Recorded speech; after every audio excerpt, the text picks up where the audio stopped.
What's going on, everybody? It's Dominic with Power Slap News, and joining me today is Alan, the Kryptonian Klingbeil. Alan, how's it going, man?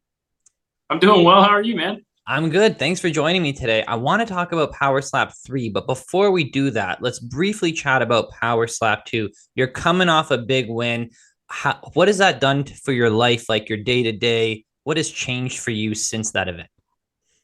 I would say, obviously that initial feeling is just so good to come off of that win. It's such a big high. People are so excited for you, and everyone's just like, "When's the next fight? What's gonna happen? What are are you gonna be on the show? Or are you gonna be in a title fight?" And people kind of get in your head. You get a little puffed up, and you kind of have to bring yourself back down, Mm-hmm. because everyone's just like, "You deserve this, or you should do that," and like this, that, and the other, and you're just like, "Hey, I'm gonna," you just have to really bring yourself back down. Like, this is where I'm actually at. Like, as opportunities present themselves, not that I'm not going to pursue things or think well of myself, but so I would say what changed in my life is mostly just the excitement that people have for the sport, for me as an individual as well. Obviously, everybody in the San Antonio area, I don't know how to express it, but if they know about Power Slap, it's like any sport to do with San Antonio. If it's one of their people, they're just super pumped about it. They're like, "Yeah, represent San Antonio," so woo. So I'm honored to be able to have that, being a Texan and things like that.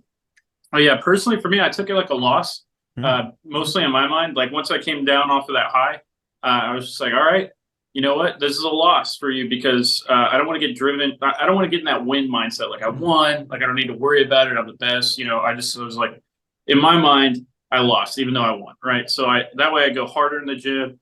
I'm going harder with my practice of different techniques and things like that, trying to be, you know, ingenuitive about what I do and stuff like that. But yeah, so that's what's changed for me. Well, that's something really interesting because everyone I talk to is telling me, man, they're riding this high, they're feeling good. This is some of like, big peak of their life kind of thing. Like they're really enjoying this, taking full advantage. But you're telling me you're kind of keeping yourself in check, keeping that mental game strong, and but more importantly, kind of beating yourself up a little bit. You always kind of want to be that underdog reaching for the top. You sounds like you don't want to be that guy wearing the crown, you know? I mean, I want that title. Don't get me wrong. Mm. I want to wear that belt, but even then, it's like, okay, well, what's the next challenge? Where am I going from here? Am I going down? Am I going up in weight? And like, maybe I could be a coach on season 3 or something like that. Any of these things, or maybe I can finally convince Dana to put me in a UFC fight. Like, any grand idea. I'm like, all right, this is where I'm at. I'm gonna shoot for the stars, but definitely keep that mindset. It's like, all right, you won, but that doesn't matter. Like Jocko Willick's like, okay, that was yesterday. Today is zero. Mm. And that's true for me. So that's how I live life. I like Jocko's his good, right? If you can even say the word good, means you're still breathing, keep going. I like that one. That guy's got some good motivational speeches. But speaking of motivation, that's what you're using to keep yourself going for Power Slap 3. What are you doing training wise? You doing anything by yourself? You find a gym, anything like that? Yeah, so I go to an MMA gym. Shout out to Grindhouse MMA in Bertie, Texas. So that's technically where I'm fighting out of. It's in the greater San Antonio area, so it's like a little suburb outside of it, right? But yeah, no. I trained there.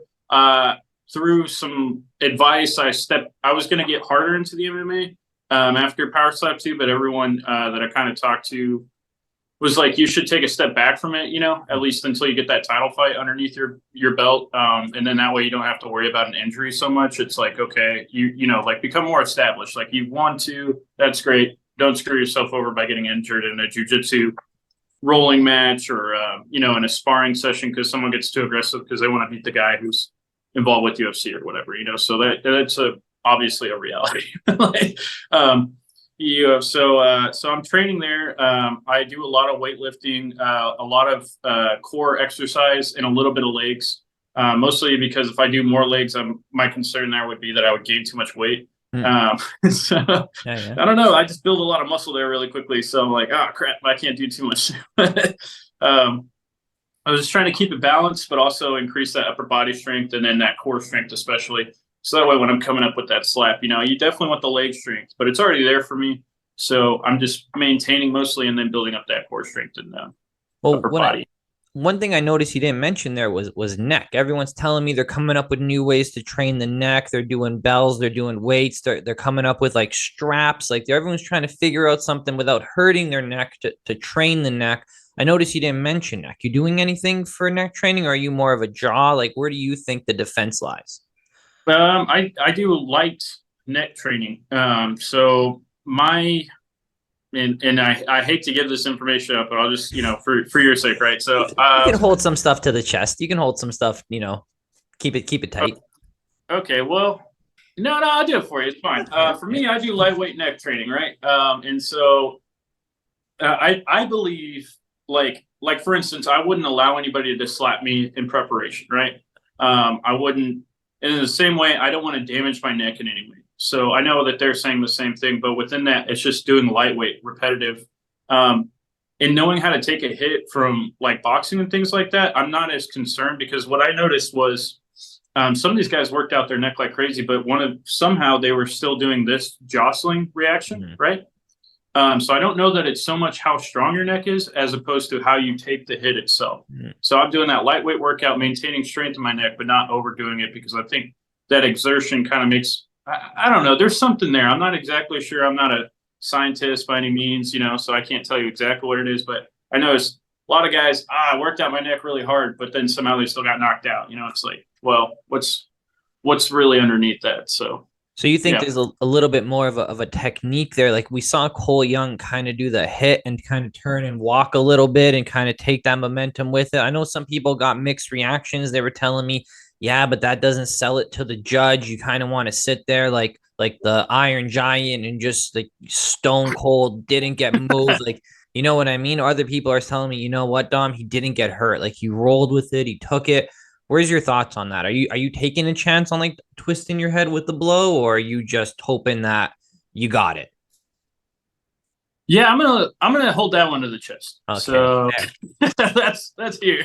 That's So, okay. Everyone's telling me defense is like where the secrets lie right now. That's where everyone's kind of figuring it out. Lift the toes, don't lift the toes, squeeze on the thing. Like everyone's kind of got something, different. One thing I'm hearing is don't lock the legs. Are you on a don't lock the legs team? yeah, I mean they tell you in that rules meeting the best thing you can do is keep the slightest bend in your knees. And I've sorry, let me think about this. Yeah, I've worked with other professions where they tell you not to lock your knees for like similar reasons. So yeah, I think that's a good idea is not to lock your legs. I mean, because especially I think the force, I think it would give more of a force impact for you because you're getting hit and that force would travel down your leg. And instead of going out, if your leg is stiff, it's probably going to hit and then come back up is what I think with that. So you don't want to be stiff because you want that energy to transfer out of your body into, Makes the arena. sense. Speaking of the arena, I know a lot of people were telling me it was their first time on that mat. That mat was a little weird. It's softer than a wrestling mat. It's really like marshmallowy. Were you comfortable on that? Were you like, did you get a chance to walk on it beforehand and kind of get a feel, or walking up to it, you were kind of just really, okay, this is how it feels. This is where I got to be. This is my stance. Yeah, I think as a fighter, that's where I'm at because I've only done amateur MMA matches, but in every single one of them, the canvas was different. And I think like in those days, I was really like jostled by that. I was like, oh, it's not like the one I trained on, and but you just I don't know. As I've gotten older and a little bit wiser, it's just like, okay, you get on there and that's the one you adapt to immediately, right? So it's just like the fight in and of itself. You adapt within the fight. So I spoke to Alan the other day. Alan is very excited about this fight with you. He's bringing a lot of energy to this. Sorry, not Alan, Austin. Austin. I'm talking Alan now. I'm doing the double A. I spoke to Austin the other day. Spoken to Austin the other day. He's very excited about your fight, man. He's bringing a lot of energy to this. When I spoke to him, he's excited. He's calling you the nerd. Is any of that bothering you, getting under your skin, telling you he's going to send you back to crypto land, all kinds of that. Does that rattle you? Does that get you more hyped for the fight? Are you kind of a big energy guy? Where are you with that? I think if you knew me personally, I probably exude a lot more energy behind the scenes than I do when I'm out there. But yeah, no, Austin doesn't scare me in the slightest. Like Yeah, I don't want to say too much, but I train with people who literally kill people for a living sometimes. So it doesn't really bother me that Austin thinks he's a stone cold killer because I know that he's not. I don't even know that he has MMA background experience. So I think he did really good. I think he's got skill. But for me, for anyone to hype him up at the same level, it's like, I'm not saying he's not there, but like, here's what happened. He fought a new guy and a new guy. I fought a new guy and then I fought the number one guy, right? Like, if you put those into like an equation, it doesn't make sense to say like, oh, okay, he's on the exact same level. He had a hell of a hit. There's no doubt about it. But Brian had no experience in taking a hit either. So I think if Brian were to do one fight before that, which he got screwed by Corey Corbin not showing up in the ring, so he didn't get that first fight when we were all there. If he knew how to fight from that fight, I think he would have done a lot better. I don't think he would have got knocked out on it because I watch it. He doesn't know how to like, and that's what I'm talking about with taking that hit. If you look at Brian's hit, I don't think he locked his jaw quickly enough. And then also he does this maneuver. And so his brain bounces from one side to the other, and that's a clear knockout like any day. That's what they tell you to do. It's the 1-2 mentality, right? Like, so I don't know if that answers your question very much, but no, he doesn't intimidate. Brian specifically let me know that he felt that Matt did him dirty. Like he did it first time on there. He never got to stand on it. And now he felt he was standing upright. And then you go rewatch the replay and he's he's giving Austin his chin, right? He's leaning hella forward. So that was his takeaway from it is, first time up there, didn't know how that felt. He felt he was standing different than what it looked. But I wanted to take it back just because when I was talking to Austin, I had to explain the whole Kryptonian thing to him. He didn't understand it. He was like, where's this from? He's like, is he a Bitcoin guy? What's this? What is this? I'm like, it's Superman, man. It's a Superman. He's going to come out with a cape. Don't worry about it. That's right. That's right. Yeah. I am, and it's there, right? Like I'm sort of nerdy. I do a nerdy job. I'm in IT, right? And it's kind of like Superman in a sense. And I love to get in the MMA gym and anyone who knows that says like, wow, you're so nice and mild mannered. Like I didn't expect you to like go so hard while you're fighting me. So that's kind of where that Kryptonian persona comes from, basically. Okay, because I told him, he was like, he's getting your name wrong. I'm like, it's Kryptonian. I told him like I'm a comic book guy too. I explained it a little bit, and he's like, oh, he's a nerd. So sorry, I might have did you dirty there, bro. I explained it to him. I laid it out. Leaning up to this, he's gonna be talking up the social media. You gonna be responding at all? Is that your game, or are you more of that, the silent killer? Yeah. So I think that's Austin's game, right? And every part of me wants to, like, I believe in building the brand of Power Slap. So like, there's a part of me that wants to get like that WWE, like, I'm gonna take him to Pound Town sort of thing, like that Austin's doing. I don't know. He's trying to build a style, and I appreciate that. But yeah, no, I don't want to feed into that too much. I think Austin really gets energy from that, and so like personally, I'm like, nah, I'm gonna leave it be. And when we get out there, I'll do a little bit during the press conference. I think that's the appropriate place to do that. And I think that's another thing. It's like with Austin, he's getting it out there, and maybe he's built that persona so much as a part of his brand that just works for him, that it keeps going. But I feel like if I do that now, it wouldn't be doing justice when I'm in a press conference. So that's what I'm doing. I'm holding out. Yeah. I like that comment about how he builds off it. I think every fighter is a little different in the way that they kind of handle themselves and prep for that kind of adrenaline dumping and not doing it too early, saving that energy. I think you're right. I think Austin loves that. He lives in the moment, and maybe that is the strategy, is to not play his game, right? To play your game, make him come to you kind of thing. I think that's right.